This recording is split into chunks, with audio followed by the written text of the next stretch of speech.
Hi, everyone. Thank you, everyone, the people who invited me. Thank you for the folks at the Heritage Foundation and the MAHA Institute.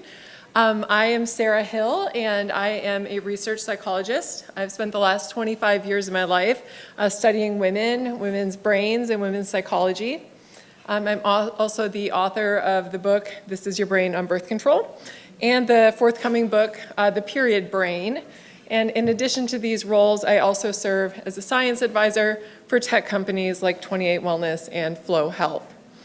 I am somebody who is very passionate about the idea of body literacy. And most of my forward or outward facing work is aimed at educating women about their hormones and the profound role that they play, not only in things like reproduction, but also just the function of the brain, right? Who they are, a woman's identity. Right? And all of this is core at being able to offer informed consent when it comes to any sort of a medication, especially a medication that impacts hormones like the birth control pill. Right? There's so little that women know about the way that their brains and bodies work that it's really impossible to offer a woman a medication that has an impact on their brains like the birth control pill does, without being able to provide the educational background necessary, and that's something that the work that I do tries to bridge. I'm essentially trying to teach women the things that nobody else taught them, so that way when they're making decisions about things like the pill or hormone therapy, they're able to do so in an informed way. Another passion point for me is that of increasing research on women, right? Because we can't teach women about their bodies when we don't actually know about them, right? And the fact of the matter is, most research science has been set up in a way that's been designed to study the male body and the male brain, right? And what this means is that most of the things that we know about everything ranging from the way that the immune system deals with bacteria to the risks for Alzheimer's disease have been studied in male models. Right, and so this is male animal models or male humans.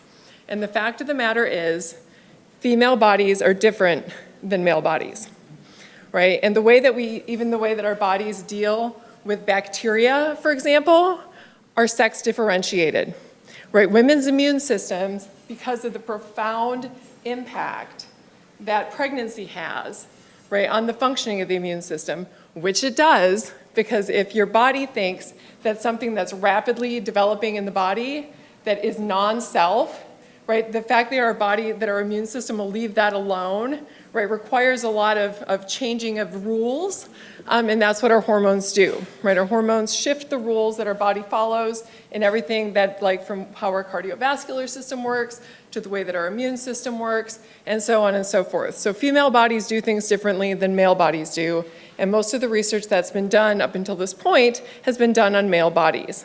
And now that females are actually included in research, because 25 years ago, the NIH required that researchers include some women or some females in their research. Now females and women are included in research, but in small numbers and not in large enough numbers to actually look for sex differentiated outcomes.